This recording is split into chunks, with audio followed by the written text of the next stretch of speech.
Detroiter Keith Ellison understands the spotlight. When he ran for the U.S. House in Minnesota, he became the first ever Muslim American elected to Congress.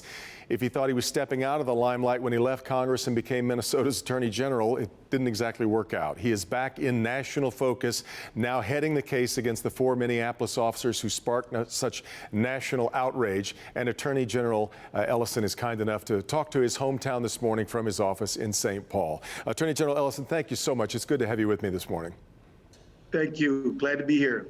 I want to start with the unusual nature this situation must be for Minneapolis, St. Paul. Long kind of seen as a vanguard of liberal thinking in America, everything from Hubert Humphrey to Paul Wellstone, and the city that gave us Prince in Paisley Park.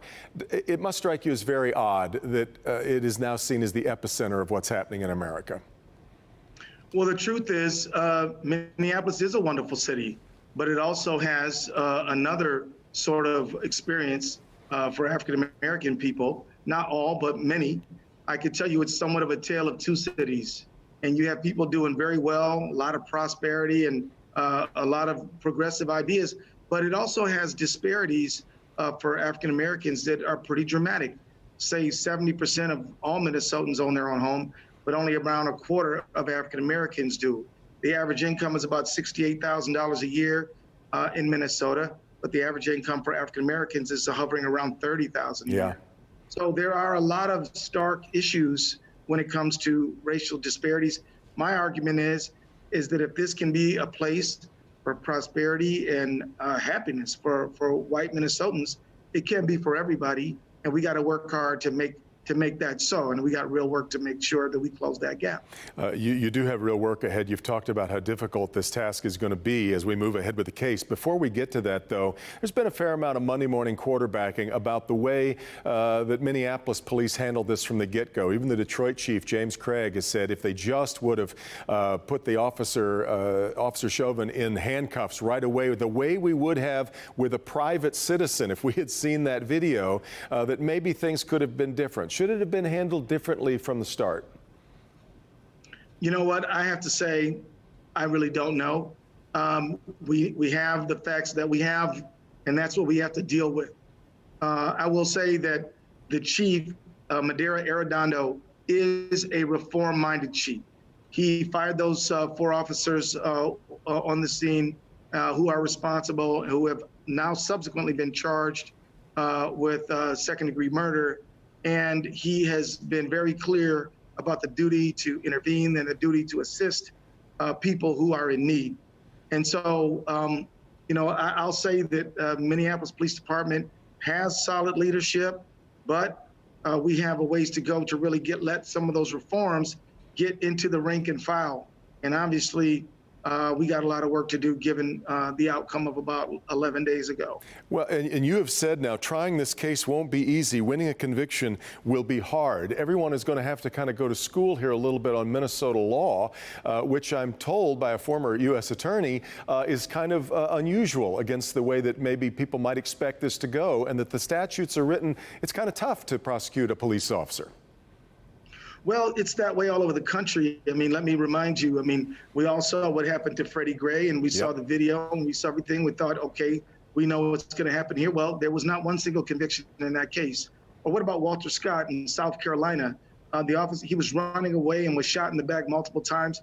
That jury hung at the state level, and the feds had to come in and prosecute to get a conviction.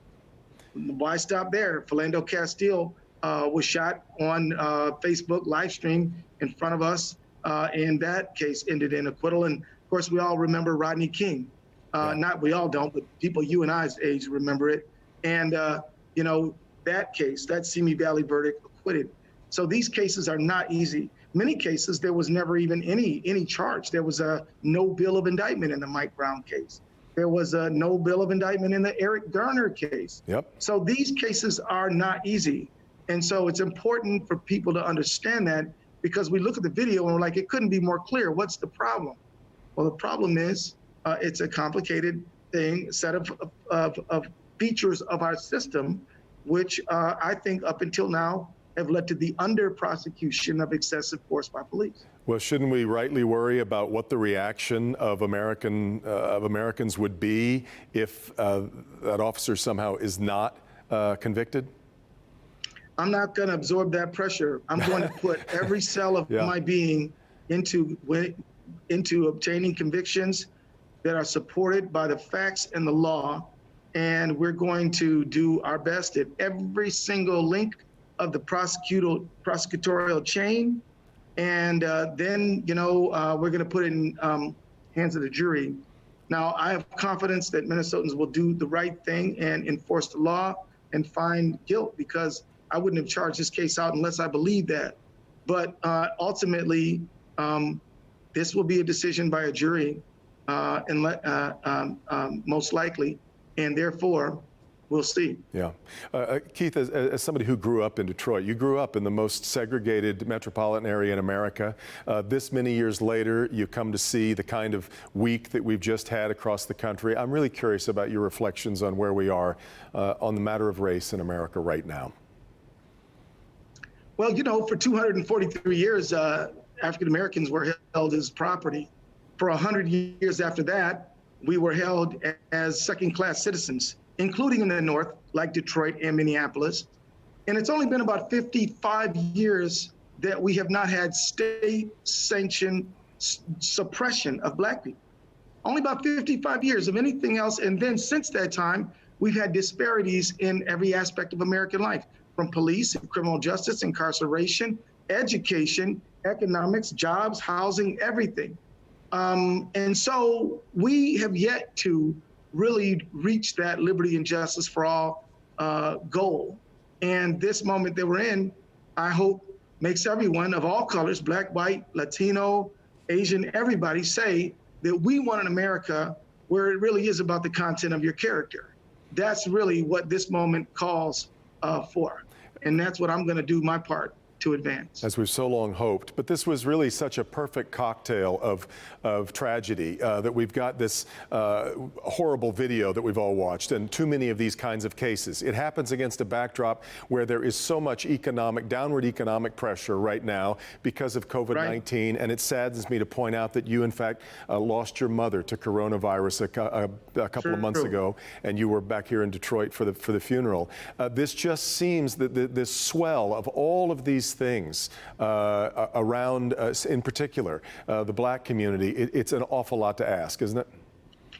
Well, look, COVID-19 is not racist, but our healthcare system is. And so, it has a dramatically higher impact on African Americans than others who are generally insured, who tend to have jobs that put them at greater risk of exposure, who have all these features which basically conspire to diminish Black life.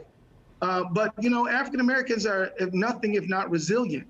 And with the help of our other fellow Americans, we're still moving, man. We're still up here kicking, and we will never rest until this country meets its potential of being a free, equal society. Yeah. We're committed to it, and we're not going to stop. The last thing that I wanted to make sure we talked about, you mentioned earlier reforms that are needed, and I wanted to talk about actionable steps that we can take. It's really hard to get into the hearts and minds of people and change the way they think. Short of that, there must be some things that we can do to change, especially when it comes to law enforcement, to change the way that they interact with, especially African Americans, but the community at large. What are the concrete steps that you think we could take starting tomorrow that would make a difference? Well, I think Congress needs to actually set up a system to calculate and to collect data on deadly force encounters and non-lethal use of force of many of American police. We need to have that system of data collection so we can really know what the scale of the problem is. We don't yet have that. The other thing we could do is empower chiefs of police and say, look, if there's misconduct on your police force, you're going to get rid of those people, or we're going to get rid of you. And and now, because so many agreements with the Police Federation sort of really handcuff the chiefs to really enforce discipline, it's really a problem. There are chiefs who fired officers for excessive force and who've gotten restored because of an arbitrator's decision. We need to empower the chiefs. We do need to do a lot more things with training. In Camden County, New Jersey, they have used body cam to do simulation and do regular training and simulation, so they don't just have a skills course and then send somebody out with a gun. They have an ongoing course that allows people to really get better as they do the work. Lastly, Keith, as your state's top law enforcement officer, I'm curious as you look out at the lawlessness that we've seen break out with all of this, the vandalism and the looting. You've already described a certain sympathy that you clearly have for the sentiments behind all this. Or do you have sympathy for the lawlessness that's gone along with it, or has that got to stop because it's clogging up the message? Let me tell you, I have sympathy for the peaceful demonstrators. People who are committing arson are not helping the cause. In fact, they're hurting it. I'm not at all sure that that is their intent. We've seen some very suspicious characters lighting fires and breaking windows that don't seem to be at all even a part of the protest. But I will say that the peaceful protesters have raised the issue up so that maybe our society can really deal with it. Now, and it will be time soon to really begin to finish the job that the protesters did so well to raise. We do need to get people together and to engage in reform. As it relates to the arsonists and the looters, these people, you know, I mean, what sense does it make to go out and loot and burn down stuff and hurt people who you're doing it to in the name of somebody who was hurt? If you really object to what happened to George Floyd, you would never do that to another person. You never victimize another person.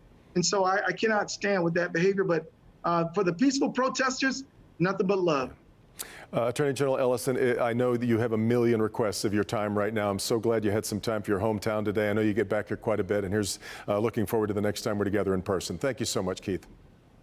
Yes, sir. See you soon. You bet. Keith Ellison, the Attorney General for the state of Minnesota. We come back, we'll talk more about those concrete steps. What can we do? Are there steps that can be taken? This is Flashpoint on Local 4.